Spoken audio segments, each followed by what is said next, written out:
ملکہ خاک پارٹ 20 خاموشی کی سازش۔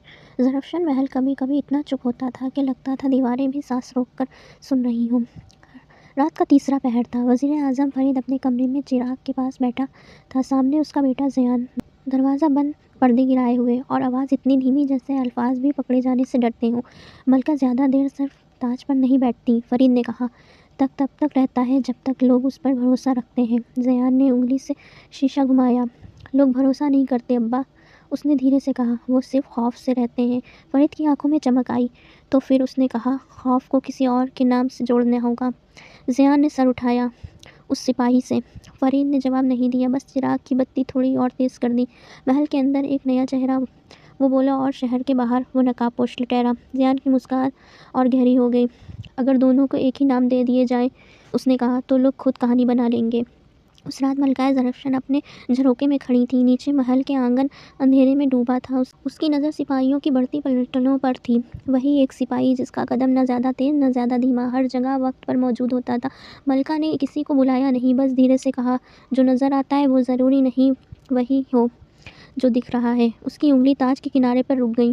اگلی صبح دربار میں چھوٹی سی بات اٹھی۔ ملکہ، زیان نے ادب سے کہا، شہر میں افواہ ہے کہ نقاب پوش لٹیرا محل کے قریب دیکھا گیا ہے۔ دربار میں سنسناہٹ ہوئی۔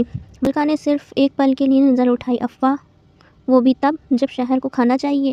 اس کی نظر سیدھی زیان پر تھی۔ یا پھر ملکہ نے دھیرے سے کہا، جب کسی کو تخت کی بھوک لگتی ہے۔ دربار ایک دم سے چپ ہو گیا۔ فرید نے جلدی سے بات سنبھالی، ملکہ کا مطلب یہ ہے، اس نے کہا، کہ افواہ پر دھیان دینا سلطنت کے لیے نقصان دہ ہوتا ہے۔ ملکہ نے کچھ نہیں کہا، پر اس کی خاموشی اجازت نہیں تھی۔ اسی وقت آنگن کے کنارے ریحان سپاہی کی طرح کھڑا تھا۔ اس کے کان دربار کی ہر آہٹ پکڑ رہے تھے۔ شک، اس نے دل میں کہا، اب شروع ہو چکا ہے۔ اس کی نظر اچانک ہی عالیہ پر پڑی، جو دور سے پانی کا لوٹا اٹھا کر آ رہی تھی۔ اس نے ریحان کو نہیں دیکھا، اور ریحان اس بات پر تھوڑا سا مسکرایا۔ شام کو فرید نے محل کے خفیہ راستے میں 2 آدمی بھیجے۔ ہمیں ثبوت چاہیے، اس نے کہا، چاہے جھوٹا ہی کیوں نہ ہو۔ زیان نے سر جھکا دیا۔ اور اگر سپاہی راستے میں آئے؟ اس نے پوچھا۔ فرید کی آواز سخت ہو گئی۔ تو یاد رکھنا، اس نے کہا، تخت کے لیے سب سے پہلے سپاہی کی قربانی ہی دی جاتی ہے۔